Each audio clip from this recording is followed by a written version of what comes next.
Oh my god, I am so annoyed. I just recorded the whole freaking video and my mic was off. I'm pissed. If you're new here, welcome. My name is Keisha. Over here we talk about sugar, spice, and everything that smells nice, a little bit of family and lifestyle. Haven't gotten to the family and lifestyle yet. Sometimes my kitties might pop in the video, but that's as much lifestyle as I've gotten into. But yeah, so over here we talk about sugar, spice, everything that smells nice. And today, I had to bring my wine out for this one. Also because I'm annoyed that I have to redo this video. Anyways, today I will be reviewing Yum Pistachio Gelato 33 by Kayali, the newest fragrance. It's not even out yet. Little story time about how I got this. So, fragrance community has been buzzing like bees for weeks, months almost. About this new fragrance. It was teased, it leaked. How did it leak? I don't know, but bottles and pictures of it started popping up online. Is it real? I don't know. Mona's not saying anything. Nobody from the team is saying anything.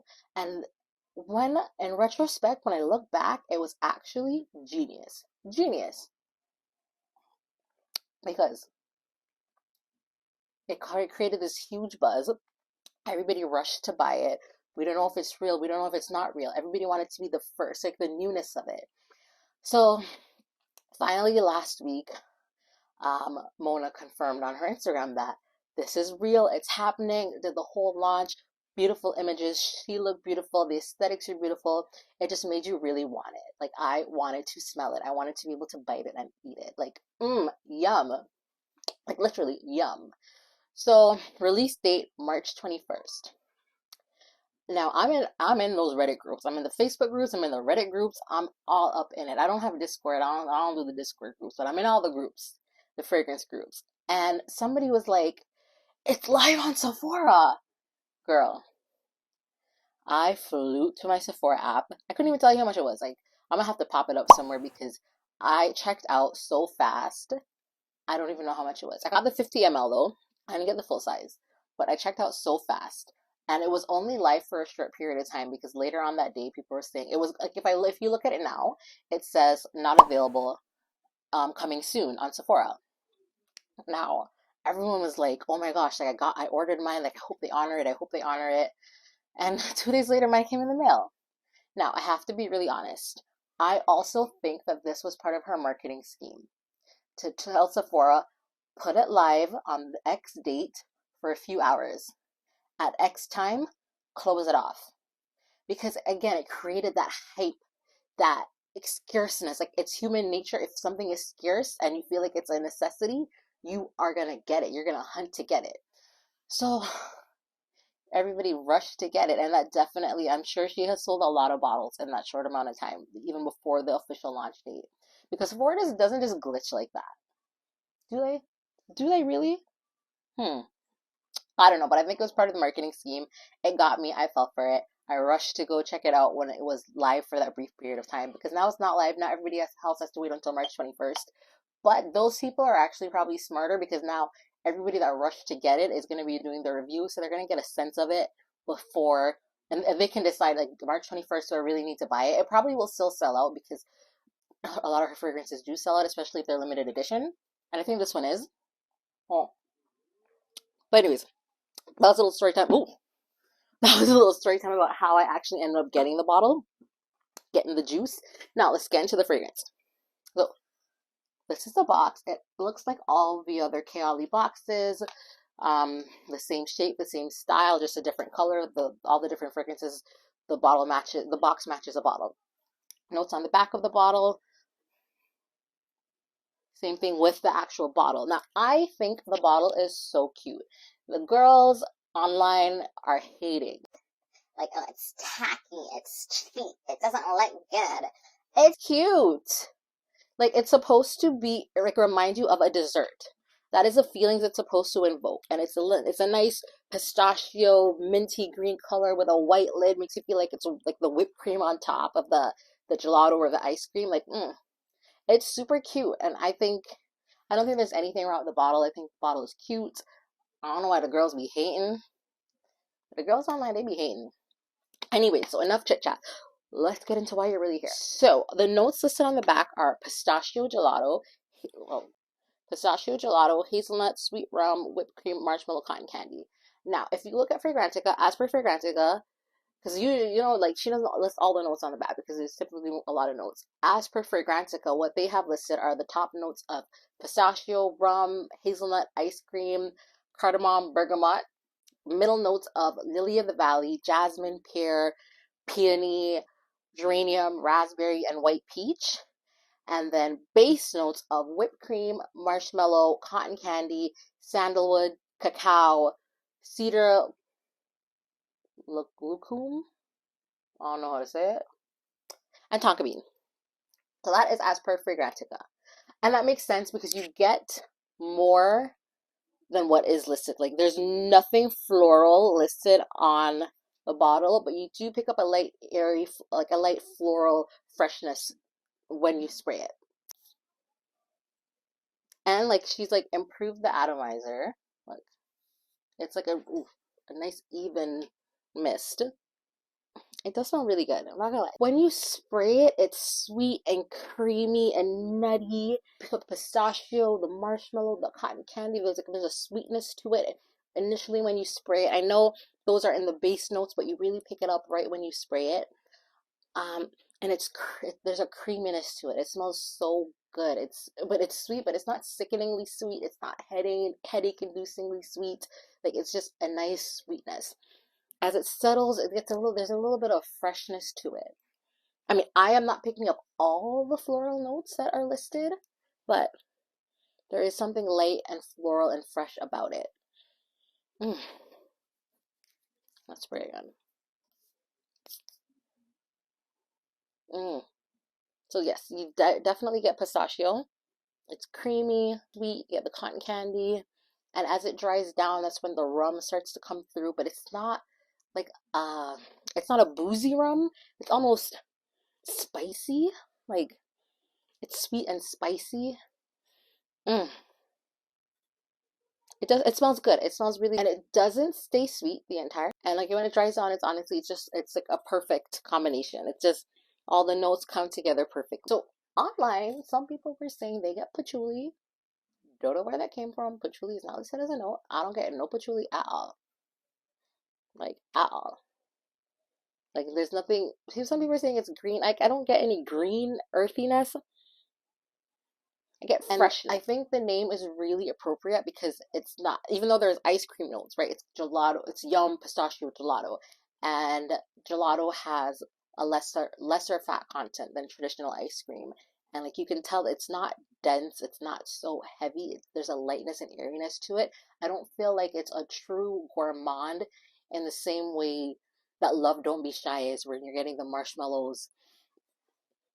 notes. Like, it doesn't stay sweet, whereas like Love Don't Be Shy stays sweet throughout the entire longevity or the duration of the fragrance. I think that it is perfect for the spring and the fall, but especially right now, like, as the weather is getting warmer. It is, well, it's not warm in Toronto, but anticipating warmer weather, it is perfect. I don't think it's too sweet for the summer. I think you could get it weird in the summer as well. Yeah, no, I don't think it's too sweet for the summer, but I think it's the most ideal for the springtime. That is my opinion. You do you. You wear whatever the hell you want to wear. So what I did notice is, obviously, my daughter Amaya, she like will just come in here and sniff my perfumes and spray them, and my room will smell like a million different perfumes. So as soon as she saw that I had it, she was like, "Whoa, mommy!" And she tried it and she sprayed it, and it smelled a lot sweeter on her. Which I thought it was interesting, but like, that just goes to show you perfume reacts differently with everybody's body chemistry. Now, in terms of longevity, I'm very disappointed. I will say that I got about an hour of wear on it on my skin. I got an hour wear on my skin.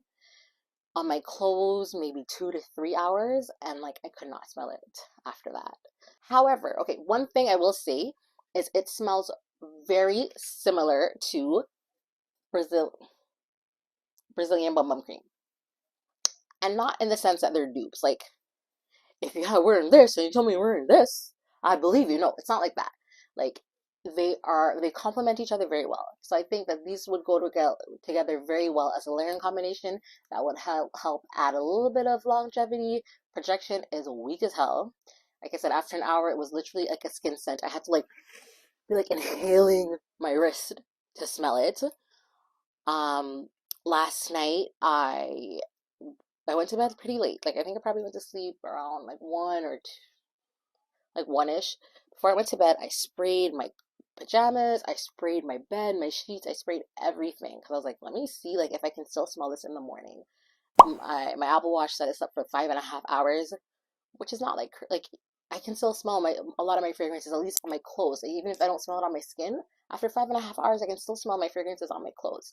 Could not smell anything like at all, and I sprayed maybe like 10 to 12 sprays myself, my clothes, my sheets, everywhere. I couldn't smell anything. So, and this fragrance is marketed as intense, so I was expecting more in terms of the intensity of it. Because if you're gonna call a fragrance intense, like, what does intense mean? It's something that's gonna be strong, something that's gonna last long, something that's gonna be in your face, and it's none of the above. It's cute. It's a beautiful fragrance. It is a strong like. It's not a love for me right now. And I think that is because I'm still very much loving my winter fragrances. In Toronto, it is still very cold. We had a big snowstorm last week. It's snowing again today.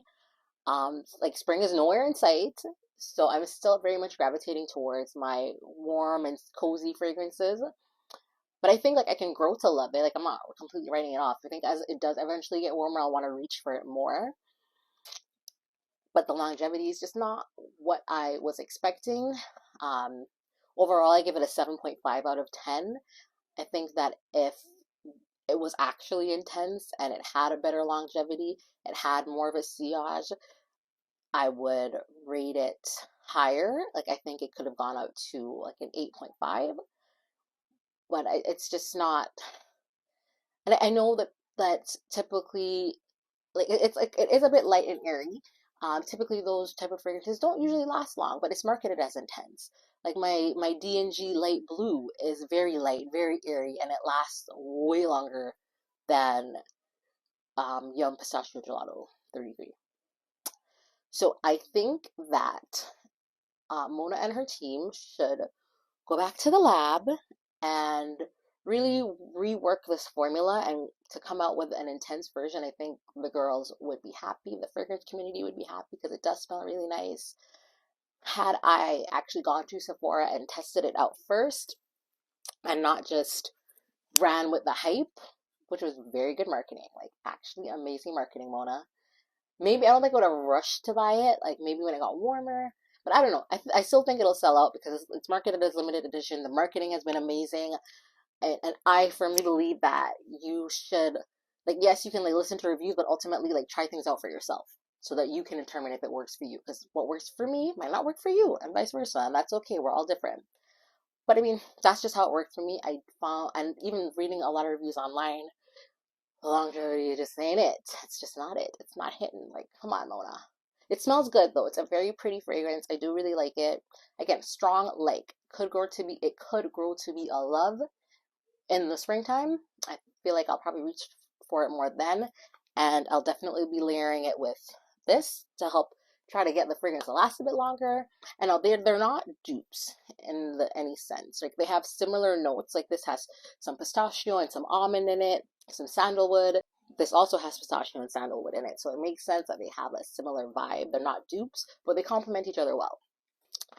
So yeah, that was my review of Yum Pistachio Gelato 33. If you like this video, don't forget to give a thumbs up, like, comment, subscribe, share.